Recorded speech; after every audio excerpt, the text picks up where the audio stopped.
Welcome to Legal 123s with ByrdAdatto. Legal issues simplified through real client stories and real-world experiences.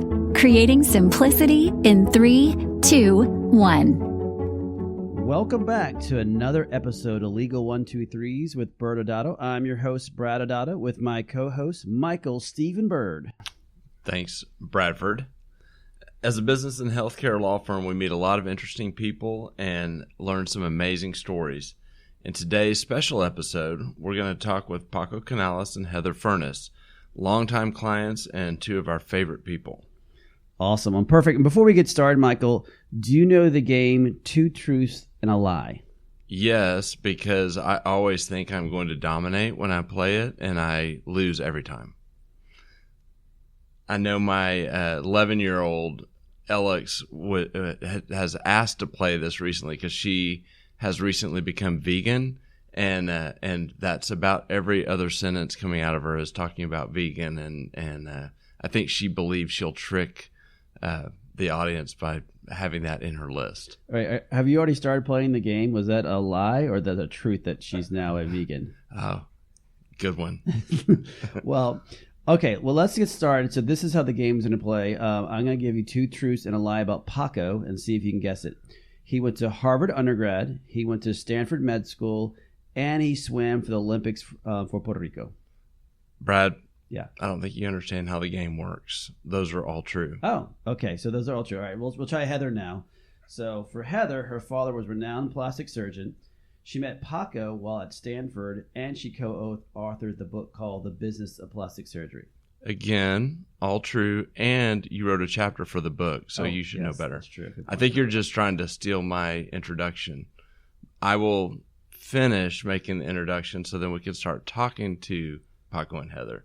So Paco and Heather are a husband and wife team. They are leaders in plastic surgery. Heather, kind of her stats, she went to Stanford undergrad, UCLA Medical School, and then Stanford Plastic Surgery for residency. Paco was Harvard undergrad, Stanford Medical School, and Stanford Plastic Surgery for residency. They live in Santa Rosa, California. They have adult children, Diego, who coincidentally went to Stanford, and Sienna, who went to Harvard. And I wonder if there was some parental influences going back and forth on which school they would go to. Welcome, Paco and Heather. Oh, thank you, Michael. Delighted to be here. Thank you, Brad. Yeah, absolutely. So, I'm curious, and I've never asked you guys this question. How did that work, going through residency and starting a relationship that obviously later turned into marriage? Well, it was great. Initially, we worked closely together. We never had to worry about going out on dates because we were always together, always in the hospital. But as soon as we got married, they kind of arranged things so that we were at separate hospitals, and I think it was their means of birth control.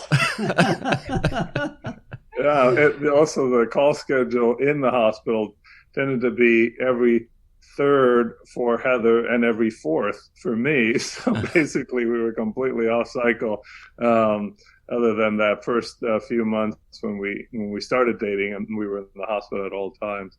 So yeah, it created for interesting times. I guess you got back to those early days when you decided to go into practice together.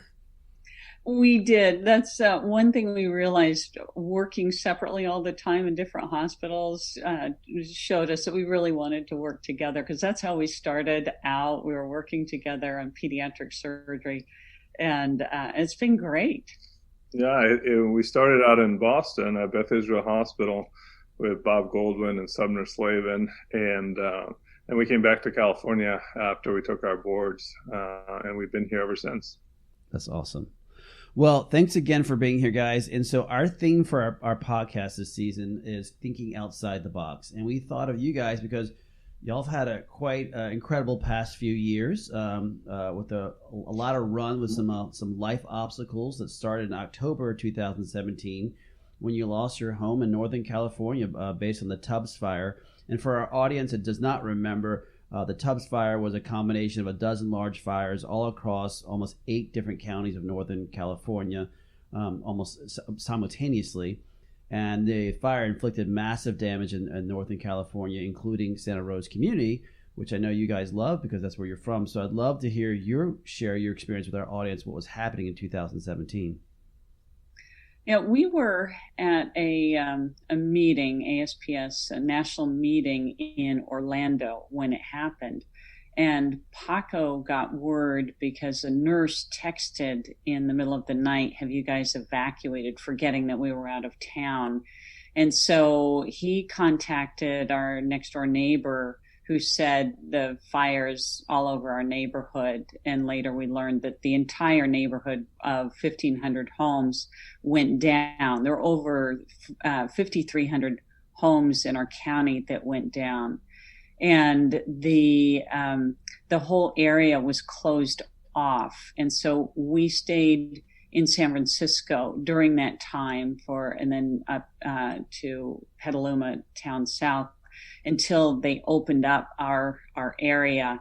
The National Guard kept close control and only residents were allowed in with a pass. It was very much like war. And so when we finally arrived, we brought our kids out so that we could all go together. And driving through that area where everything had changed and everything smelled like char, I got lost. There was a turn that I had made hundreds of times, but all the landscape was gone. And so I thought, is this the turnoff? Even some of the street signs had melted. And then when we arrived at our property, the whole area was actually like looking at Roman ruins. There were, little bits of pieces of walls and maybe a barbecue and burnt out cars, but it was all gone. It was pretty devastating. Yeah, when I talked to our neighbor, he was very optimistic, and I said, "How are things?" And he goes, "Well, there's fire on our street, and there was fire when we were leaving because we only got 5 minutes. But I think things are going to be okay." I thought, "Oh my God, there's fire on our street, and you think things are going to be okay?" And sure enough, the entire neighborhood went down, and only about one house out of 200 in our neighborhood made it. And I'm not sure if winds changed and how that house actually made it. And it was more than just losing a house, because we lost our entire community and we became a diaspora. We still feel that loss. Our neighbors, or some left. A lot of people didn't have insurance that covered the rebuild of their house. And so a lot of them left the state.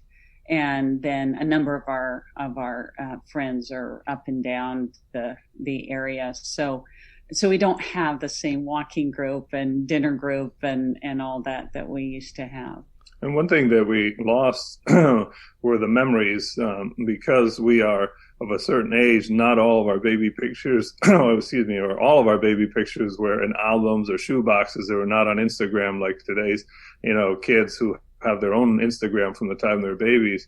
Heather's a great artist, and the best art that we had, we kept at home. Some of it we kept at the office. So all of that was gone, and that's obviously irreplaceable. We were suffering from clear PTSD. It was very difficult to make a decision. And we noticed that insurance companies would, send a check. And I think you see a check, you think this is great. And later we had a private adjuster guide us, but we realized they will sort of make moves when you are at your most vulnerable. It was so difficult to make a decision that we would go into a store, and if there was a choice in color of toothbrush, red or blue, it was overwhelming, and we would just walk out. And one thing that we had was also the office was threatened. The office at least did not burn down, but initially we got photos from our staff of smoke very close to our office, so we thought it was going to be a double whammy, but it turned out just to be our home. Well, and as you guys know, as someone who is here in Dallas, Texas, because of Katrina, where I lost everything, the memories that you lose, that's the hardest part. And the only good thing I can tell you guys, because all my photo albums were downstairs, and so 2.5 weeks of water, your photos don't survive, much like a fire. All my college pictures of me studying in the library were destroyed. So as I tell my kids, I never would have gone to a party shirtless with a beer can in my hand. No, I was always studying, and right now there is no evidence otherwise. So that was probably the only good thing that came out of Katrina, besides obviously down the road meeting Michael. I understand that the loss of memories, I think I 100% agree with you, is the most impactful thing that happens. And then and the second part is what you just hit, is the loss of your community, because your neighbors, my neighbors, moved all across the United States too afterwards. So I completely understand. I connect to I was in Orlando. In fact, I was on a panel with Heather like the day before, and I had sat down with Paco right before I left town. And it was the next day that Paco texted me and realized what was happening. It was just crazy. Yeah, something that is so surreal. It takes a while to absorb. Well, talk about the practice and how you try to keep a business going amidst all of this.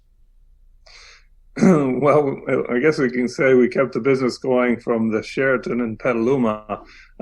We were sheltered at the Sheraton in Petaluma, which is about 25 minutes away from the office, and we lived in a one-room hotel room for about 6 weeks.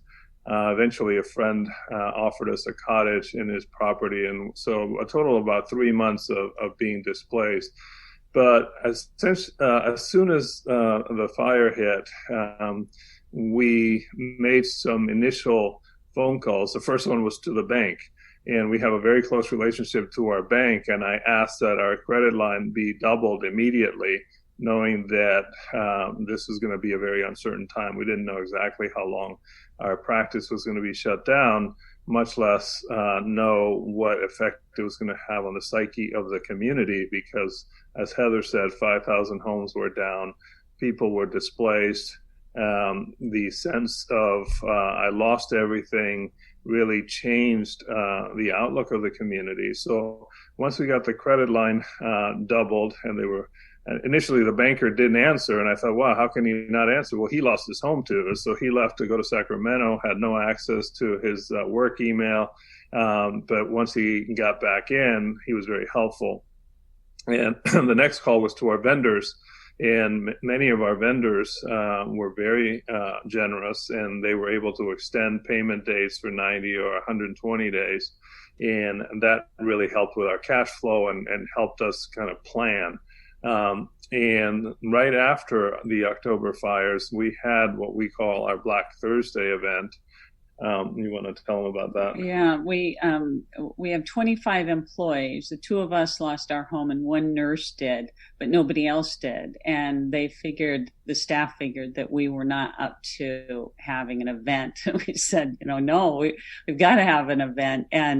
And we made it about the community and donated money from the proceeds to a fire charity. And we had more people come to that event than ever before. Wow. So there was a real sense of drawing together. A lot of our patients had lost their homes. And so they would come, they would be in tears, really grieving. And I think that there was certainly a bond among our friends, we still call ourselves the homeless friends. And we could certainly share experiences just as we did with our patients. That's amazing. Well, and I guess, understanding, and you kind of touched on the fact that you were able to have these great strategies to keep your practice going. But I think, Michael, maybe we can talk about something else happened that same year, but it was in Puerto Rico. Yeah, I mean, that was 4 months later that Puerto Rico was devastated by Hurricane Maria? Well, it was actually right around the same time, Michael, and at that point I thought God just doesn't like Puerto Ricans because he hit me hard. and Hurricane Maria comes, and as you probably remember, it was a devastating hurricane, and we're used to hurricanes. That whole hurricane season is basically May through November, and we're used to a couple of hurricanes coming by, but this was a Category 5 hurricane. I think the revised death toll was around 3,500 people, and it caused about $1.2 billion in damage. So the island is a small island, 100 miles by 30 miles. We don't have a lot of place to run to or to hide to, so we just basically took it right in the face. And even though my immediate brothers and sisters now live in the States, every cousin I have, aunt and uncle, still in Puerto Rico. And so they went on to a similar situation, living without electricity or water, having generators that they could only run for a few hours during the day. And they were safe, but basically life completely changed. And in some ways, it's never totally gotten back to normal, even 3 years from now. And as we speak, there's a tropical storm, not quite hurricane, bearing down on Puerto Rico right now. So we'll see what the news say later today. Yeah, and so now you have obviously your homeland, your actual home being destroyed, and unfortunately the obstacles did not stop there for you guys. The next obstacle came with having a steady flow of electricity when you had rolling blackouts start in Santa Rosa. What happened and when was that? Yeah, they really started with after the Tubbs fire in 2017. The power went out that night, and that actually really impacted people's communication and ability to get people to flee. But you mentioned there were several fires that night, and most of them were found to result from sparks from transformers. So our main gas and electric company, Pacific Gas and Electric, started to shut down grids in order to minimize the sparks depending on the temperature and the winds. And so shutdowns would be with very little warning, and the shutdown could be a day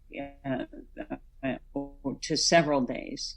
And then they would be intermittent. And so that's been really challenging because we have to shut our office down. Even if our office has power, a lot of our staff will have kids in schools without power. So it really has impacted our practice during fire season, peak fire season, which is really the end of September to early December. So it's a big chunk of the year.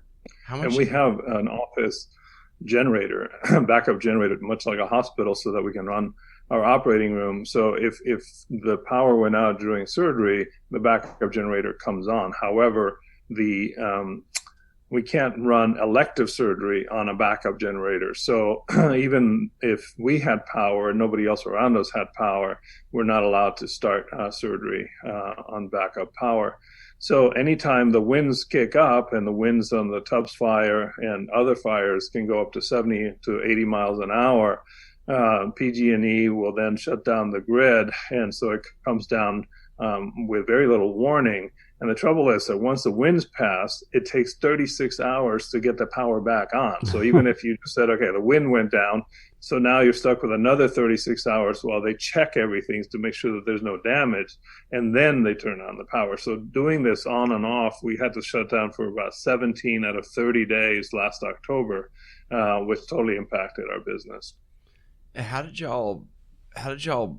y'all react and respond to that as far as patient communication, employee communication, just normal business operations and even financial projections? How do you deal with all of that? Yeah. Well, I think the first thing, and you hit on it, is communication. And we needed to communicate with our patients, and we needed to communicate with our staff. So the first thing we did is we created an in-house WhatsApp group for all of our staff members so that we could just quickly let people know what was happening, where to show up, where to not show up. And our staff could also let us know about particular patients right on that group, rather than depending on email or a phone call or anything else. So that WhatsApp group was great. And then we have a fairly large social media presence, and we activated all of those channels on Facebook and Instagram in particular, to let our patients know what was happening and to encourage them and allow them to communicate through any way they could. Some people were post-operative, some people had new appointments. So we were able to manage by using Facebook, Instagram, and the WhatsApp group. And I don't know what we would have done 15 years ago because none of this stuff existed. In our overflow, we could see we have an office in the county south of us. So if somebody really needed sutures out or had a problem, then we would meet them. It's not set up for surgery, so we don't usually see our surgical patients there, but at least we had an option. Mm.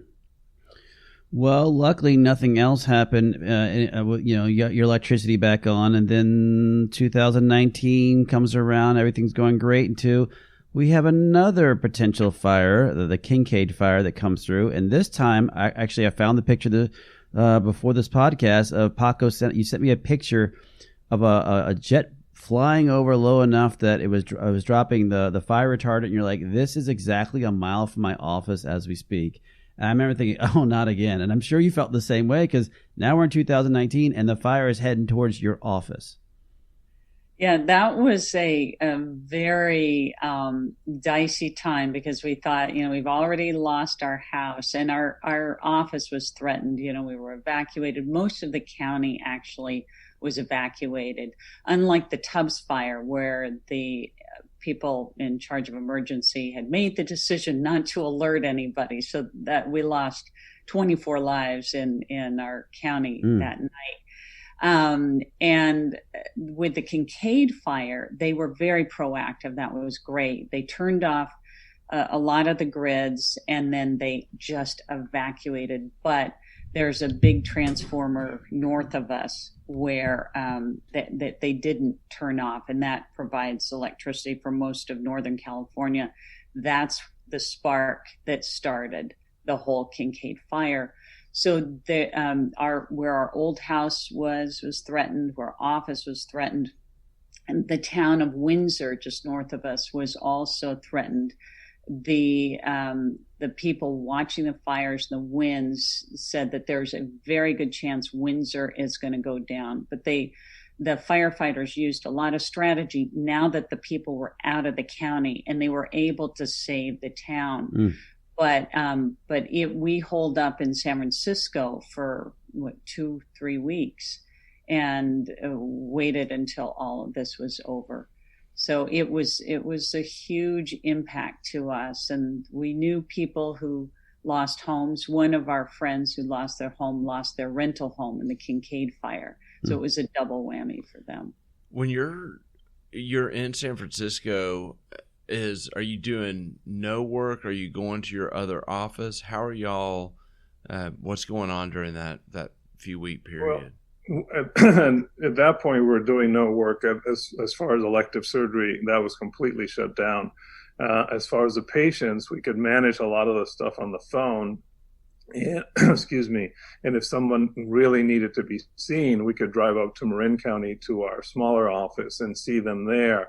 And our staff is really very good about also helping out. So they could answer minor calls, etc. And they were unfortunately also evacuated from their home, but some of them just came down further south into Marin to relatives' homes. So we kind of managed and manned the command center from San Francisco. And then once we were able to come back, at least we were closer, but yet we would find out on very short notice the power will be off tomorrow, or you'd be in the middle of an afternoon and the power would go off with no rhyme or reason. So it was a little bit stress-inducing, to say the least. Wow. Well, we move into 2020, and I'm pretty sure you didn't think that the next challenge would involve a word called social distancing. Yeah. And it's been a challenge. This one we've shared with the entire world. So, but what we learned in the past, I think, really helped us, whether COVID, with the WhatsApp group, the communication, just knowing that we'll get through this and trying to be as efficient and proactive as possible? We had, again, short notice. We knew that things were getting heated, and we knew that COVID was becoming a big concern, particularly in New York.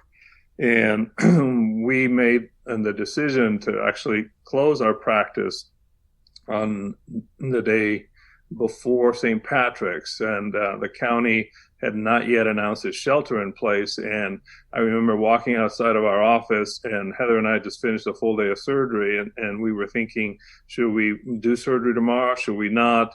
And we just said, let's not do it. A year from now, doing another day of surgery isn't going to matter.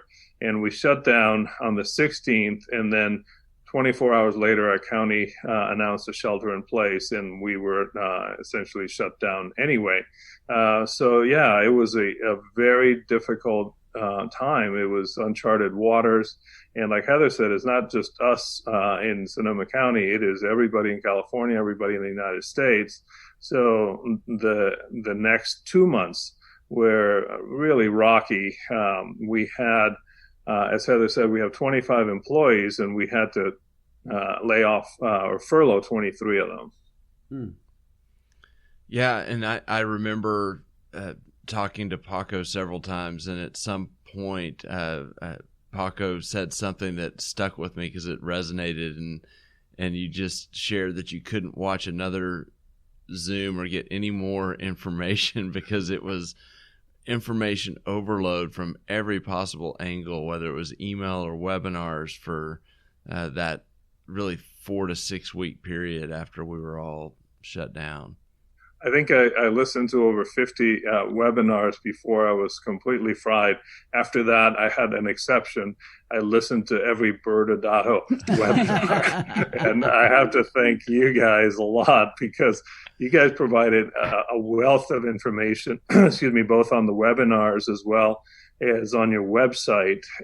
And lots of issues come up beyond the shutdown of the practice. And there were labor issues, and Renee Coover, who was one of your partners, is a labor specialist, and she provided very valuable advice for us during that time regarding the CARES Act and the modifications and accommodations that needed to be made for employees during COVID. So it was both a challenge on the employee side as well as the patient side. And of course, at least the government came through with some loans. And again, you guys were instrumental in helping us obtain PPP loans. Well, first off, thanks for the plug on our other the website and the video. So that was nice of you. But yeah, no, it was a crazy time, I think, for everyone. And obviously, we're not exactly through it yet. But I think one thing that, if you can say that, based on since 2017, what you've gone through, it sounds like you've slowly built out certain new strategies or ideas. And I think I've heard it throughout the time, but maybe if you want to kind of summarize some of your all's thoughts of, for everyone else who's out there, what are the things that they should be considering? Because I think y'all hit every single one of them. And I want you to just kind of, if you want to highlight them again, I think for our audience, I think it's really important. Well, I think having a great relationship with a bank is important. And I think that was really evident during the PPP loan application process. Some of the larger banks that shall remain nameless, but we all know what the large banks are, were attentive to their bigger clients and not so much to their smaller clients. We had a local bank that we worked with for the last 29 years, and they walked us through the process, gave us a little advance warning as to what exactly we would need. So we also had all that paperwork ready, which brings up also that you need to have a really good and close working relationship with your accountant. And meeting with your accountant once a year is no longer the standard like it was when we went into practice many years ago. Now, you need to basically have up-to-date everything because the banks require that. The other thing that we learned after the Tubbs fire was to have to check your insurance, so your business insurance, homeowners insurance, because if you're just covered for the cost of the building. Well, the building may go up, and certainly the cost of construction will go up with time. And that's one reason so many people, almost all people, were underinsured with the Tubbs fire. And one reason why a lot of people just walked away, sold their lot and walked away. So after the Tubbs fire, we looked at our business, and our private adjuster said that you need to keep the insurance for your business up to date, because it's not just the building you're insuring, but everything inside it, the lasers, the equipment. And so if we had lost our office without updating that, it would have completely wiped us out. So the insurance companies, interestingly, don't want to keep up to date. There must be sort of a magic point where they get enough in premiums, and then if there's a payout, they don't want to pay the large amounts. And so it really behooves you to look out for yourself and make sure that you're in communication with the insurance company and proactively get that coverage up to date. And then having a good relationship with you guys has really helped, so that because legal issues come up that we can't anticipate. And with, it's surprise, we've got COVID, surprise, we've got a fire. And I think asking and finding out and not assuming that you know what's going on has really, really benefited us. Yeah, I think that the insurance can't be emphasized enough.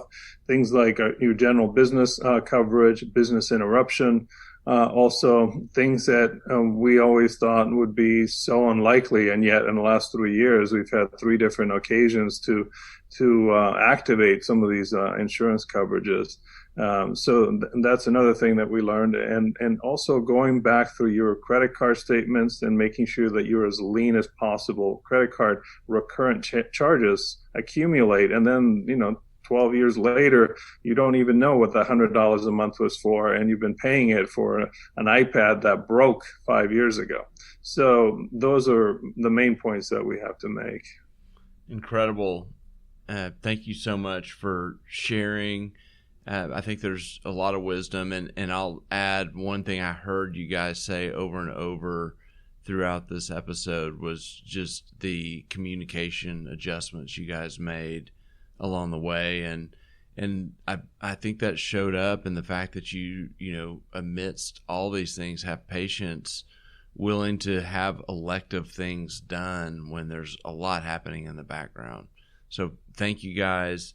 What we're going to do next, we'll break for commercial, and we'll let you guys go. And on the other side, Brad and I will discuss our observations from a legal perspective. Paco and Heather, thank you so much for joining us and sharing your experiences. Yes, thanks, guys. Thank you. Great to see you guys. All right. Bye. Bye. Many business owners use legal counsel as a last resort rather than as a proactive tool that can further their success. Why? For most, it's the fear of unknown legal costs. ByrdAdatto's Access Plus program makes it possible for you to get the ongoing legal assistance you need for one predictable monthly fee. That gives you unlimited phone and email access to the legal team, so you can receive feedback on legal concerns as they arise. Access Plus, a smarter, simpler way to access legal services. Find out more. Visit ByrdAdatto.com today. And welcome back to the Legal 123s with ByrdAdatto. I'm still here, ByrdAdatto as one host. My co-host, Michael Byrd's still here. I mean, we just had, I'm so happy that Paco and Heather could join us. And for those of you who don't know them, they're just a joy to be around. But it is, their story and hearing what they went through, it was impactful to us back then. It's still impactful to me just rehearing it today. And so, Michael, let's think about what are some of the takeaways you got out of that episode? Yeah, the crazy thing is that, the pandemic is still going on. Their office is open, but we're still living a different life, and we don't know when that's going to change. What really struck me and, connects to our theme this season of thinking outside the box is just the adjustments they made to really make sure good communication happened. Using the WhatsApp, making sure, recognizing that there was a strategic advantage by having a local banking relationship when the PPP loans, I don't know, Brad, you probably remember this. There was a mad rush. Everyone was trying to figure out whether it was going to happen. And really at first we thought there was going to be a huge majority of the country that didn't get the PPP. Yep. And Paco was able to pivot, think creatively, go to his banker and make sure that he was one of the first people that we talked to that was funded. Yeah. And so what they've been through is atypical because it's been, lifetime type things happening one after the other since 2017. But it's such a great illustration that even when you're being creative, you're going back to some basic things like good communication. And it reminds me that there's not a huge difference between the creative things we do to think outside the box and the disciplines that we have to keep of thinking inside the box. And it reminds me of some of the stuff we talked about in season 1. Yeah, and in fact, as they were talking, it reminded me of the episode "Don't Be a Lone Wolf."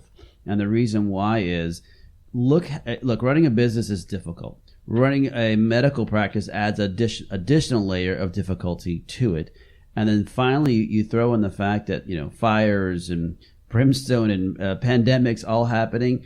If you were trying to figure out how to do this by yourself, your exposure goes up massively. And in this particular case, I love what Paco was talking about. And Heather, they said, we reached out to our banker, we reached out to our CPA, and we were live with them. We reached out to our attorneys to help us. And they didn't, obviously you still have to kind of walk your own path, but they were able to surround themselves with great advisors and not feel like they had to go it alone. And that's, I think, was the really important takeaway is that I also heard was they could do this, but they could do that by surrounding themselves with good counsel. So, at this time, we're going to wrap up, but I want to thank you again for joining us and looking forward to speaking with you at the next episode.